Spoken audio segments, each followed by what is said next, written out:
Greetings, I'm Dike Rostant and welcome back to the TTT News. We made a journey to the Blackman Ranch to speak to Issaac Blackman about the many aspects of his life and to go in-depth on his evolution.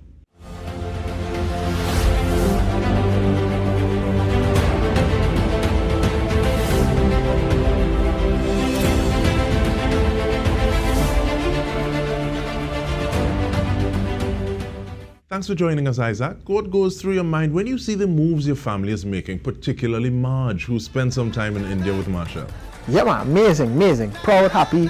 I'm very patriotic for so many different reasons, not just a Trinidadian, but as a cultural ambassador, very patriotic. So when you see, any of us represent, as a Trinidadian, any of us as a black man represent on a stage, I'm super grateful and excited. I'm there in spirit because this is what it's about. It's about us, and I'm, excited and optimistic about the future. Yeah, that's the feeling instantly. Going a little further than that, we see a clip with Drake and you're hearing To the Ceiling in the background, and that had over 3 million views. We even saw Irfan Alves and the rest of the contingent coming back from Dubai, just sharing the energy of Trinidad and Tobago. How does that make you feel about the work being put down? After this pandemic, and our heart goes out to everybody who lost loved one. We all had lost in our family, so I am feeling really good for so many different reasons. Just like we're coming back out, and even under all the pressure that we're seeing, we are representing strong and culturally all over the world, and we just have to keep it up because we got to make our presence felt and make sure it stays. So I now talked to Marge yesterday and making plans, and we're going back in the studio. We jumping. She's doing an amazing album from the production house, team up with Precision and all of them. We're working together and doing something good, and we're gonna continue to now just push forward because the avenues of the world has become so small. So the platforms is open up, and I'm definitely encouraged. And anybody that flying the flag of Trinidad and Tobago. Culturally, we encourage that. I definitely encourage that, and be saying, hey, go for it 110%. This is the time for us to show what we're made of. And I want to go backward in order to come forward a little bit. So looking at the children of the Jamu journey, songs like Long Long Road, You're Traveling on a Hill, then to now, give me some signposts along the evolution of your music. Well, so I'm a producer, singer, songwriter, so it's just two different, it's, all the many hats. From the production standpoint, from the writing standpoint, the journey of music, it's amazing and it's beautiful and it's life, because sometimes you have to stop and live, to tell your story. I've been, secluded. You see where I am up here, I'm at the ranch, and I'm, it's still finding so much more in my soul to put together, to present. But the journey of music, since the Trinidad Jamu Journeys album that we did with my dad back in the day, that was almost just like 22 years already. That was so that was in 2000, and it's amazing where the journey of music can take you. I've traveled the world since then and continue to do work. So the music grow as we grow. The song, changes and it transforms. I'm about to release 2 albums because I recorded like 3 albums during the time of the pandemic, and I'm just about ready to come forward. So you're going to hear that new vibration and energy. Is it possible to separate your music from yourself, or you as a musician from any other scope? No, for me, music is my life and soul. I don't write from my mind, I write from my heart and my soul. I mean, that's what we learn. When we put our heart into it, and that's why it's important. That's why, it's not just a quick dollar, it's purpose. So, and on those who doing music professionally and as what they're doing to earn money, no offense to them. And I'm just saying, what we're doing is music for life, music full of soul and full of spirit. It's music to bring healing and just to, it's like if you have something that cleanses the body, that's how I make music, and I put my whole heart and my whole soul into it. So what you hear is me, and it's not necessarily, yes, I have many hats, but you would hear it all in the music in different phases. Even in music and all, I have many hats. So I would sit, I will write, I will play the guitar, I will write, I would build the beat, produce, engineer, the whole works of from the beginning to the finished product. That has so many hats, and sometimes it involves many people, but in this case, all of the personalities are right here. Yeah. And part of the reason I ask, and you alluded to it in terms of no offense to nobody, but looking at the fact that your experiences are little different from others. This is something that is built into your livelihood. I mean, you catch up, there's praise and worship, there's music. So this is structured into your DNA. It was a ritual from jump. What sort of impact has that had on the overall package that we, the outsiders, see? It's music to last a lifetime. Soca was created to tell our story, the Trinidadian story, the Trinbagonian story, to be correct, right? But our story is not only the party. Our story is how we live, how we worship, how we deal with how we love, how we deal with relationships, how we deal with our challenges, how we deal with our the things that we go through as a people, as a society. How do we solve and come together to bring solutions to the problems we have?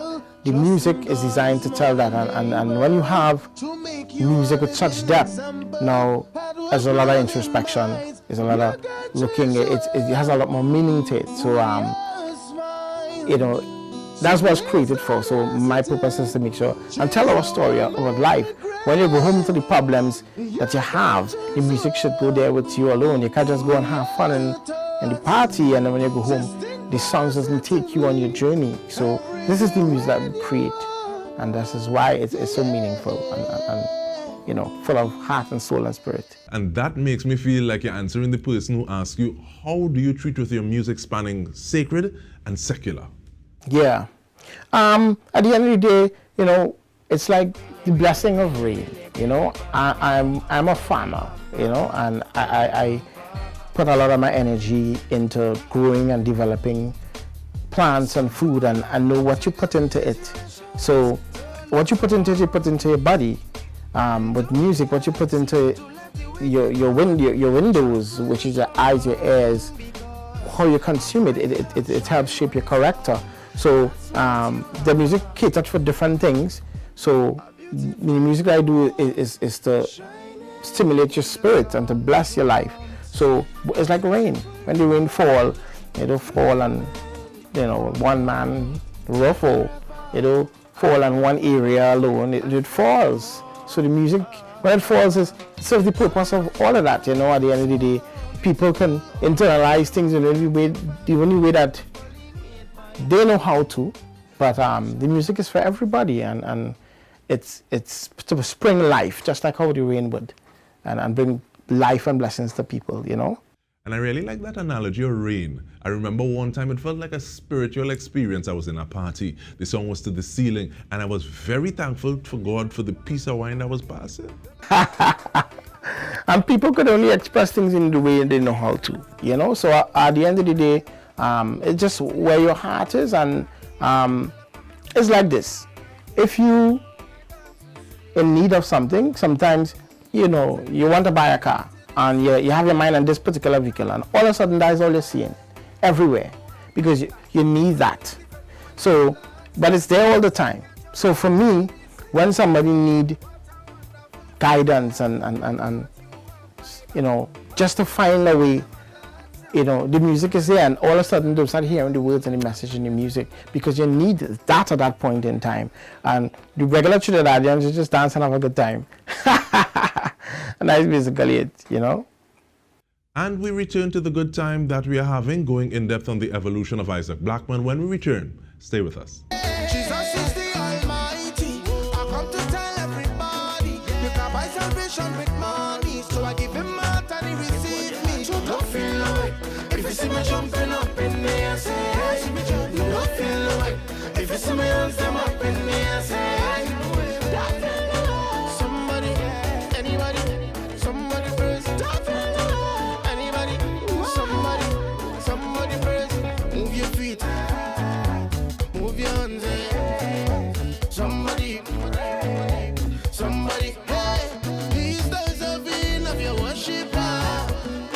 your worship. He's deserving of your worship.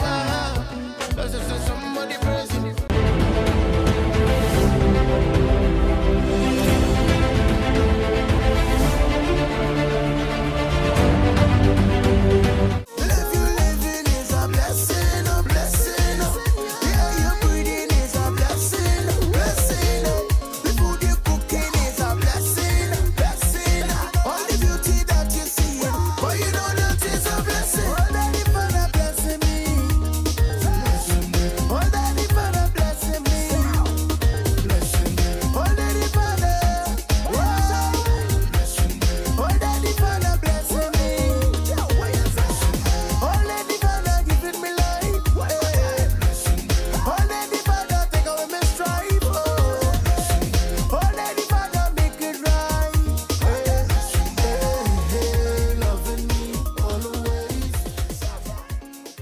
Welcome back to In Depth with me, Dike Rostant, and we are speaking to Issaac Blackman about his craft and the many hats he wears. But Issaac, being able to put more than intellect and craftsmanship into a song, being secluded in the countryside, having the opportunity to do shadow work, how important is that to the total product? It's really important to being in an environment. So sometimes, people ask me what I think about, the music that, laced with so much violence and hostility in the music, and I tell them history is his story. So when someone tells their story, that's the environment that they are in. And by the blessings and the grace of God, I try to create an environment that would allow me to see another perspective of life. That's how I was raised, thanks to Mommy and Shorty, God rest their souls, to raise us in an environment, a place of growth. And the season changes, and we could see everything change around us as the season change. And sometimes when you could see that, it helps you process life as the life seasons come. You adapt better because you see everything adapt around you, the dry season, the rain season, when things come. And right now everything green and springing, so when the season change, you learn to adapt, and then you apply that simple, beautiful thing to life. So as the season changes in life, the ups and downs, just the same way you'll be able to adapt, and the environment goes into a creative heart and a creative mind that is expressed through the music. And you're talking about seasons and wearing many hats and being in an environment that supports growth. We want to talk a little different hat now in terms of Issaac the farmer. Issaac the man putting his hand in dirt and making things work that way. Give me a little idea about that. Well, I'm a producer. I'm a producer of music. Now I'm a producer of food. I want to be not just a person. It's important for us in the world as Trinidadians, as people from the Caribbean, to understand that we have our, old stigmatism and farming and what we're doing, but it's important for us to be self-sufficient. And so my goal now, I take a personal responsibility to be a producer where I'm contributing by producing food, and food security is very important. I definitely endorse the initiative that Marshall and I are doing with the healing of the soil and saving the soil. And I live that because I know how important that's to be able to sustain yourself, and not only you have your surplus to give more, but you also have to able to sustain yourself economically and be economically independent and productive. So as a producer, I am now producing not only music, but food on a large scale. And I think this is something that your dad would have spoken about as well, however long plant the land. The idea is not only to wait until there's a crisis, to be prepared for it. As a people, we have a responsibility to say, hey, what we could do to make sure that the next generation not only is food secure, but be able to be productive, to generate, to contribute. And that is important because life changes, and I'm so thankful for the knowledge and the legacy of the elders who taught us that, and knowing that look how life changed so fast in the last 3 years. Even before the pandemic came, I had, my brother here could tell you, a mandate to 5 years ago, I made it my business to come and start with all my brothers, with OC, with Sheldon, and the family to come and develop the ranch and start, putting our energy into agriculture, because you could feel it in the wind that the world is going to change, and I started to prepare from since then. And when everything falls into motion, it's like we've seen it happening, and now we'll be able to not just support ourselves, but contribute to all the needs that we have here pertaining to food security. Do you feel more fulfilled cutting open a coconut or cutting a musical track? Right now, I split right down in the middle, because I'm like, I don't go in the studio, but I'm outside and I enjoy the garden and enjoying the environment outside. Into fishery, so we have a tilapia farm here. It's like all of it, I love it, and I'm like, I've been spending time doing that for a while now. So now I'm torn, but it's all good. It's all good. So I find myself focusing. And for anything to work on a serious note, for anything to work, you got to be dedicated, and you have to put energy into it for it to be successful. So that's what I'm doing. So right now, I've been focusing on the agricultural development and getting it up and running for it to be self-sustained, with the support of the family as well. Putting energy into your music, so you have 3 albums. Yeah. So we have 3 albums. We have 3 albums done inside.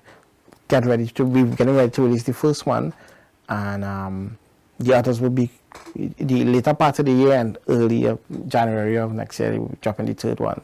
Yeah, man. So we're writing, we're working. I'm writing for other people as well.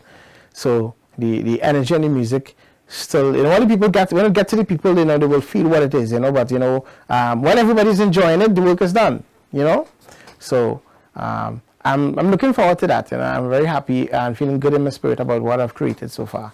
So looking forward. Look out for it. Tell us about the tracks that you're dropping.